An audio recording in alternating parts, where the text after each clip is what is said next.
नमस्कार दोस्तों, मेरा नाम डॉक्टर देवाशीष चंद्र है। मैं एक joint replacement as well as joint preservation surgeon हूँ।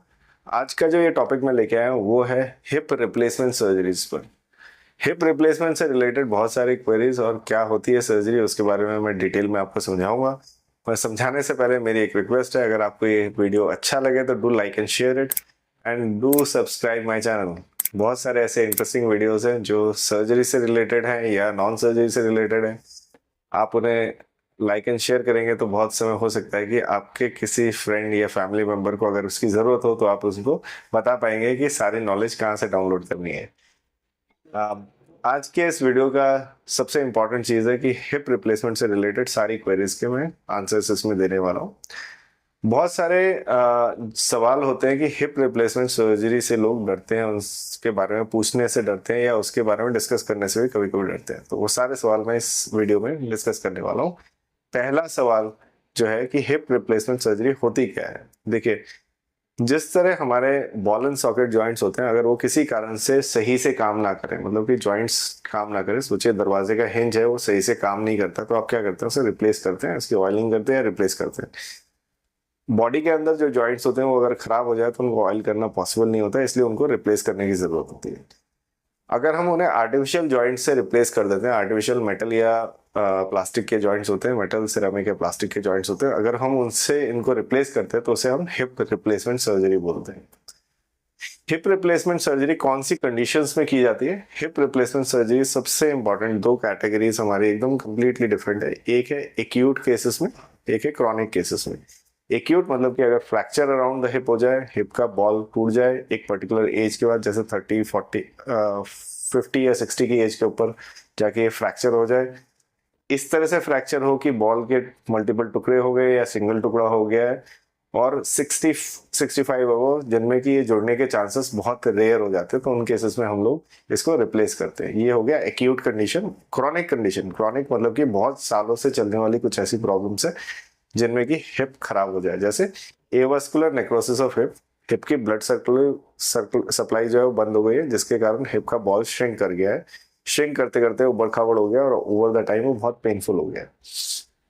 नंबर 2 इज ऑस्टियोआर्थराइटिस, जैसे प्राइमरी या सेकेंडरी ऑस्टियोआर्थराइटिस। प्राइमरी मतलब ऑस्टियोआर्थराइटिस वेयर एंड टेयर वाले जो एज रिलेटेड चेंज है उसके कारण, और सेकेंडरी मतलब किसी चोट के लगने के कारण ओवर लॉन्ग रन धीरे धीरे जोड़ा घिस गया है, उसमें आर्थराइटिस हो गया। अभी वो स्मूथ नहीं है, बॉल एंड सॉकेट अच्छे से घूम नहीं पा रहे, वो अटक रहे हैं घूमते वक्त या पेनफुल हो गए।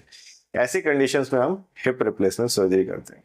और क्या क्रॉनिक कंडीशंस है, जैसे इन्फ्लेमेटरी आर्थराइटिस, मतलब कि रिमेटॉइड आर्थराइटिस टाइप की जो ऑटोइम्यून डिसऑर्डर्स है, एंकाइलोजिंग स्पॉन्डिलाइटिस जो एक फॉल्टी जीन के कारण होता है। तो ऐसे ऑटोइम्यून डिसऑर्डर जिनमें अपने ही बॉडी के सेल्स हमारे जॉइंट के सेल्स को डिस्टर्ब कर देते हैं, उन केसेस में भी जब जॉइंट बहुत पेनफुल हो जाता है, मूवमेंट खराब हो जाती है, तो उनमें हम हिप रिप्लेसमेंट सर्जरी करते हैं।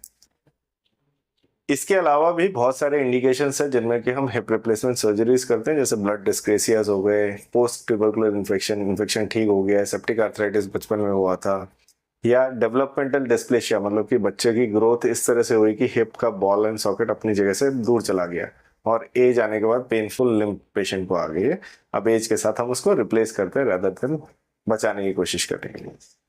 दूसरा सवाल, जैसे ही लोगों को हिप रिप्लेसमेंट बोला जाता है तो लोगों के दिमाग में आता है सर्जरी कितने साल टिकने वाली है और हम कितना लंबा इसे चला सकते हैं। देखिए, हिप रिप्लेसमेंट के इम्प्लांट्स इतने अच्छे और स्टेबल हैं, अगर आपने पहली सर्जरी एकदम बहुत अच्छे टाइम पे करा दी है तो 30, 40, 50 साल तक ये अच्छे से लास्ट करते हैं। कैसे मैं कह पा रहा हूँ कि इतने साल लास्ट करेंगे? जो हिप रिप्लेसमेंट जिन्होंने निकाला था, फादर ऑफ हिप सर्जरीज जो है जॉन चार्ले, अगर उनकी सर्जरीज के बारे में सुनेंगे आप, उन्होंने 70s के और 80s के दशक में जो सर्जरीज की थी वो आज भी परसिस्टेंट सही चल रही हैं विद 70s 80s के इम्प्लांट टाइप से, जो कि आज के दिन पे कई सौ गुना बेटर हो गई है। तो अगर सोचे कि उस टाइम की सर्जरीज अगर इतने दिन लास्ट कर सकती है, तो आज के दिन पे अच्छे इम्प्लांट, अच्छे मेटलर्जी, अच्छे सीमेंटेड एंड अनसीमेंटेड इम्प्लांट के साथ ये इवन और लंबा लास्ट करने वाले हैं। सो दोस्तों घबराए ना, ये आराम से 30, 40, 50 साल टिकेंगे अगर पहली सर्जरी बहुत अच्छे से हुई है और टाइमली हुई है, बहुत ज़्यादा बोन डैमेज होने से पहले। इसके अलावा एक और लोगों का डर होता है कि क्या हिप रिप्लेसमेंट सर्जरी सक्सेसफुल हो जाने वाली है। दोस्तों ये बहुत ही सक्सेसफुल सर्जरी है, इसमें 100% आपका रिजल्ट आएगा। आप इसके बाद भूल जाओगे कि आपका आर्टिफिशियल जॉइंट लगा हुआ है। एक्टिविटीज वाइज क्या कर सकते हो, आप अपनी डेली की लाइफ की एक्टिविटीज बिना पेन के कर सकते हो। रनिंग जॉगिंग कर सकते हो, नीचे जमीन पे बैठ सकते हो, क्रॉस लेग स्क्वाटिंग सब कुछ कर सकते हो अगर आपका सर्जन अलाउ करता है। मैं अपने मोस्ट ऑफ द पेशेंट को सारी चीज़ें अलाउ करता हूँ, क्योंकि मैं बहुत सारी एक्सरसाइजेस कराने वाला हूँ, और सेकेंडली मैं सर्जरी भी बहुत अच्छी तरीके से करने की कोशिश करता हूँ ताकि best of the result patient के हाथ में आए। पेशेंट बहुत समय पूछते हैं कि सर मुझे लगता है कि सर्जरी के बाद मेरा पेन बढ़ जाएगा, मैं आज जिस कंडीशन में उससे भी खराब आ जाएगा।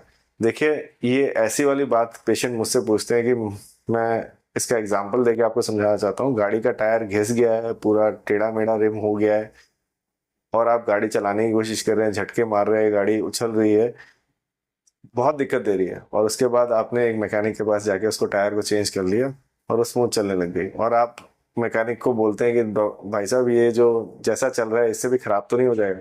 तो ऐसा कोई पॉसिबिलिटी नहीं है कि आपको हिप रिप्लेसमेंट के बाद प्रीवियस कंडीशन से भी खराब हो जाए। हाँ, अगर आपने सर्जरी अच्छे से करवाई है और अच्छी जगह से करवाई है, बहुत इंपॉर्टेंट है ये दोनों चीज़ें, क्योंकि आपको सर्जरी का गुड रिजल्ट आना ज़रूरी है। ठीक है, सो 99 क्या 100% केसेस में अच्छा रिजल्ट, गुड रिजल्ट आएगा। अगर मैं बोलूँ कि हिप या नी रिप्लेसमेंट सर्जरी से सक्सेसफुल सर्जरी सिर्फ कैटरेक्ट सर्जरी है, क्योंकि कैटरेक्ट सर्जरी में जिस दिन सर्जरी करते हैं उसी दिन डिस्चार्ज कर देते हैं शाम को, और दिन दूर हमारे लिए भी नहीं है। मुझे लगता है कि आजकल हम जिस दिन सर्जरी हो उसके अगले दिन डिस्चार्ज कर रहे हैं, और सेम डे डिस्चार्ज वाली कंडीशन भी आने वाली है। सिर्फ माइंडसेट का गेम है। पेशेंट्स अगर इसे सीख जाए कैसे करना है, रिहेबिलिटेशन अच्छी हो, बिफोर सर्जरी एक्सरसाइज अच्छी हो, पोस्ट ऑप एक्सरसाइज अच्छी हो, और सर्जरी बहुत परफेक्ट हुई हो, तो मुझे लगता है कि दिन दूर नहीं है जब हम सुबह सर्जरी करके शाम को घर भेज रहे हो पेशेंट को। इसके अलावा एक और सवाल पेशेंट्स का आता है, क्या मैं हिप रिप्लेसमेंट के बाद अपनी सारी एक्टिविटीज़, नीचे ज़मीन पे बैठना, पालती मारना, क्रॉस लेग सेटिंग, ये सब कर सकता हूँ? हाँ दोस्तों, आप ये सारी एक्टिविटीज़ कर सकते हो। ऐसी कोई एक्टिविटी नहीं है जो हम रिस्ट्रिक्ट करते हैं आज के दिन पे। Even mountain climbing, hiking, running, jogging, in fact swimming भी आप सारी कर सकते हो, सर्फिंग भी कर सकते हो। तो ऐसी कोई एक्टिविटी नहीं है जैसे हम मना करें कि नहीं करनी है आपको। आप ऑलमोस्ट सारी एक्टिविटीज़, इवन जिम एक्टिविटीज़ भी कर सकते हो हिप रिप्लेसमेंट के बाद।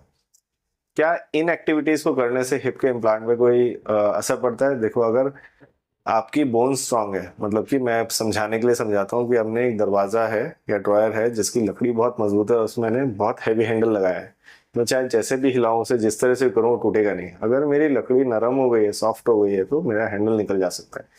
तो बोन्स को स्ट्रांग रखना लॉन्ग टर्म तक आपकी जिम्मेदारी है। उसके लिए आपको रेगुलर एक्सरसाइजेस करनी है, विटामिन डी इंटेक करना है, और वेट ट्रेनिंग एक्सरसाइज जैसे walking, gravity assisted exercises, walking आधा घंटा 1 घंटा दिन का रोज करना है। बस इतनी सी रिक्वायरमेंट है। उसके बाद आपकी बोन स्ट्रांग रहेंगे और आप सालों साल उस हिप रिप्लेसमेंट से बढ़िया चला सकते हो। बहुत सारे पेशेंट्स आते हैं एवियन के एवस्कुलर नेक्रोसिस पे, और उनका ये सवाल होता है कि डॉक्टर साहब, मेरी एज 20 साल 25 साल है, मैं कितने साल इस हिप रिप्लेसमेंट से चलाऊंगा? मुझे लोगों ने डराया है कि 10 साल 15 साल चलेगा, उसके बाद ये काम नहीं करता है, मुझे दोबारा सर्जरी की जरूरत पड़ेगी। दोस्तों, हिप रिप्लेसमेंट अगर अच्छे से की गई है तो बहुत लॉन्ग लास्टिंग रहने वाला है। 30 40 50 साल कहीं नहीं गए।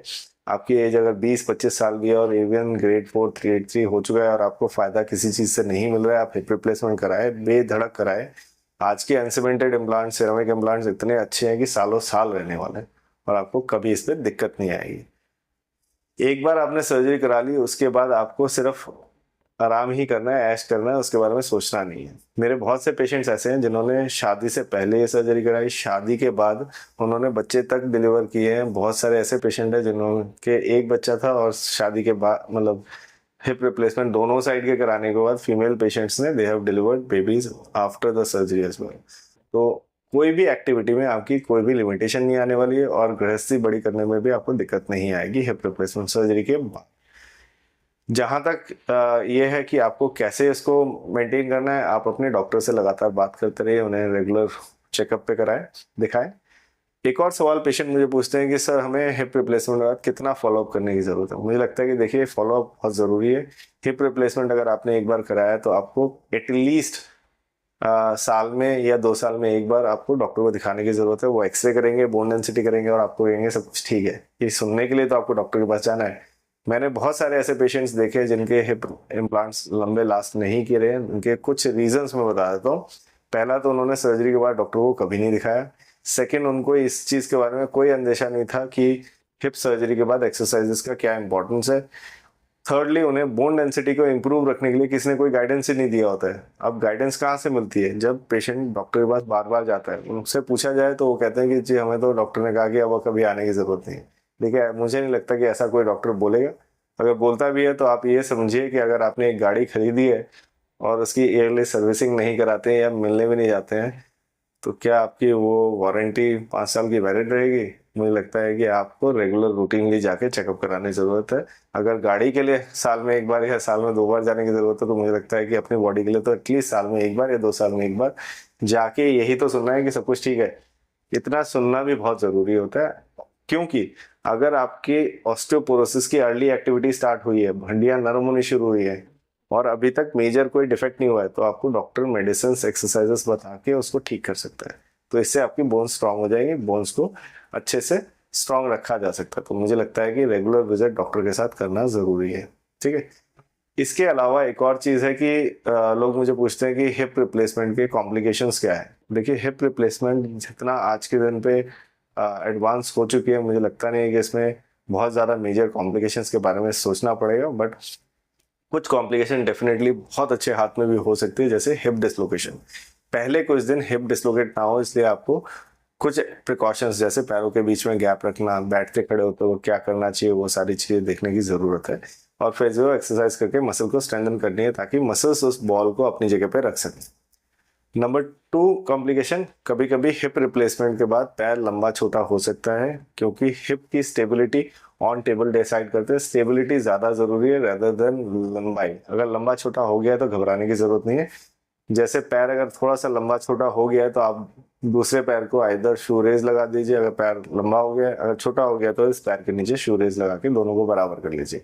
ये कोई बहुत बड़ा हाई फंडू चीज नहीं है, इसका एकदम सिंपल तरीका है। जैसे टेबल का एक पाया छोटा है, आप कागज का एक वो डाल देते हैं, उसी तरह जूते के रेस से हम लोग अपने पैर को बराबर कर सकते हैं। इस कंडीशन से बचने के लिए जिनको एवियन दोनों तरफ है या ऑस्टियोआर्थराइटिस दोनों तरफ है, तो मेरी एडवाइस होती है कि सेम डे पे आप दोनों सर्जरीज को एक साथ करा लें, ताकि लिमिट डिस्क्रिपेंसी ना हो। ठीक है। बट पेशेंट्स बहुत डरते हैं। मुझे लगता है कि मैं नहीं डरता और मेरे पेशेंट्स भी नहीं डरते हैं, और मेरे पेशेंट्स ने प्रूव कर दिया कि लास्ट 3-4 साल में हमने completely one side surgery to both side surgery together in one day and same day standing, अगले दिन चलना और उसके अगले दिन घर जाना, दोनों सर्जरी करा के पेशेंट जा पा रहे हैं, क्योंकि ये कम्प्लीटली ब्लडलेस, मतलब कि ब्लड बिल्कुल नहीं जाता है। बहुत माइनर अमाउंट में ब्लड लॉस होता है, कुछ मेडिकेशंस के कारण, कुछ सर्जिकल टेक्निक्स के कारण, और अल्टीमेटली आपको ब्लड की ज़रूरत भी नहीं पड़ती है। तो आपको कोई ऐसा मेजर साइड इफेक्ट नहीं होने वाला है। इसके अलावा जो जनरल साइड इफेक्ट्स हैं, जैसे इन्फेक्शन और डीप वेन थ्रोम्बोसिस, वो तो मुझे लगता है कि मैं बहुतों को बता चुका हूँ कि इनको कम करने के लिए हॉस्पिटल स्टे कम से कम रखिए, वॉकिंग सेम डे से स्टार्ट करिए, नेक्स्ट डे चलना शुरू करिए। ब्लड थिनर्स मैं इन्वेरिएबली देता हूँ। इन्फेक्शन को कंट्रोल करने के लिए अच्छे सेंटर्स पे आपको सर्जरी को कराने की ज़रूरत है। आप कभी भी ऐसी जगह पे सर्जरी ना कराएं जहाँ पे कि सर्जिकल सेंटर्स छोटे या बिल्कुल ही विदाउट इक्विपमेंट्स हो। सो सर्जरी की कॉस्ट को कट करने के लिए बहुत समय लोग छोटे सेंटर्स पे सर्जरी कराते हैं, जहाँ पे कि प्रॉपर फैसिलिटीज़ नहीं होती है। तो मुझे लगता है उन चीज़ों को हम अवॉइड कर सकते हैं। कॉस्ट कटिंग लाइफ में एक ही बार करनी है, सर्जरी ऐसी होनी है, तो कॉस्ट कटिंग उसके लिए ना करें। आप 2-4 साल रुक के, अगर आपको क्रॉनिक आर्थराइटिस है, 2-4 साल पैसे जमा करके अच्छे से सर्जरी कराइए, वो ज़्यादा बेहतर है रेदर देन जल्दीबाजी में करी गई पैसे को बचाने के लिए करी गई सर्जरी कभी कभी कॉम्प्रोमाइज करवा देती है और परेशान भी करने वाली होती है। इसके अलावा हिप रिप्लेसमेंट मुझे लगता है इतनी रिवार्डिंग सर्जरी है कि लोगों को उसके बारे में प्रॉब्लम बिल्कुल नहीं होती है। अब एक और सवाल पेशेंट पूछते हैं कि हमारा स्कार कितना बड़ा होने वाला है। देखिए, स्कार बहुत छोटे छोटे आजकल हो गए हैं, बहुत छोटे साइज के स्कार्स हो गए हैं। इंटीरियर हिप से करें, मतलब सामने से सर्जरी करें या बैक साइड से सर्जरी करें, आपका सर्जन जिसमें कंफर्टेबल है उससे करने दीजिए, रिजल्ट्स उन्हीं में बेटर आएंगे। फोर्स मत करिए सर्जन को कि कौन सी तरीके से सर्जरी करनी है। आप सामने से करें, पीछे से सर्जरी करें, दोनों में ही इक्वली गुड रिजल्ट है, और मिनिमल इन्वेसिव भी होती है, मतलब कि छोटे इंसिशन से ही सर्जरी आजकल होती है, कोई मेजर इंसिशन से नहीं होती। और इसका कोई ऐसा लॉन्ग टर्म एडवांटेज नहीं है अगर आपने सामने से सर्जरी कराई है, पीछे से सर्जरी कराई है। तो इसको लेके कंफ्यूज ना हो, अपने सर्जन पे छोड़ दीजिए। आपका सर्जन अगर जिस प्रोसीजर से ज़्यादा वो है उसी से करने दीजिए। और MIS मतलब कि मिनिमल इन्वेसिव ही होती है। लास्ट 10-15 साल से जो भी सर्जन ऑपरेट कर रहे हैं वो सब MIS से ही कर रहे हैं, कोई बहुत मेजर सर्जरी, बड़ा सर्जरी का इंसिशन नहीं होता है। इसके अलावा हॉस्पिटल स्टे को कम से कम रखें ताकि कॉम्प्लिकेशंस कम से कम हो। फिजियोथेरेपी एक्सरसाइजेस ज़्यादा से ज़्यादा before surgery and after surgery करें ताकि आप अच्छे लेवल की एक्टिविटीज़ कर पाएँ, सारी एक्टिविटीज़ को पूरी तरह से कर पाएँ। मुझे लगता है इसके बाद भी हिप के बहुत सारे रिप्लेसमेंट से रिलेटेड सवाल होंगे। अगर आपको लगता है ऐसा कोई सवाल है जो मैं मिस कर गया हूँ और आपको इसके बारे में जानना है तो हमें लिख के भेज सकते हैं। मेरे नीचे दिए गए नंबर पर कॉल करके या व्हाट्सएप करके अपने क्वेरीज को डालिए, मैं ट्राई करूँगा उनको आंसर करने का। अगर आपको ये वीडियो अच्छा लगे तो डेफिनेटली इसे लाइक एंड शेयर करें। अगर आपको मेरा चैनल अच्छा लगता है तो डू सब्सक्राइब इट, ताकि ऐसे बहुत सारे जो प्रॉब्लम्स हैं उनके अच्छे और इजी सॉल्यूशंस मैं देता रहता हूँ, ताकि पेशेंट्स का डर हटे और वो कंफर्टेबल हो सर्जरी को करने के लिए। ये वीडियो मैंने जानबूझ के उन लोगों के लिए बनाया है जो लोग हिप रिप्लेसमेंट के आसपास है और कंफ्यूज है।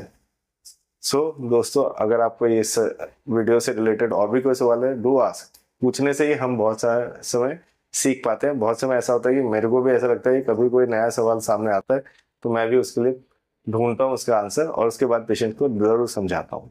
Thanks for watching this video.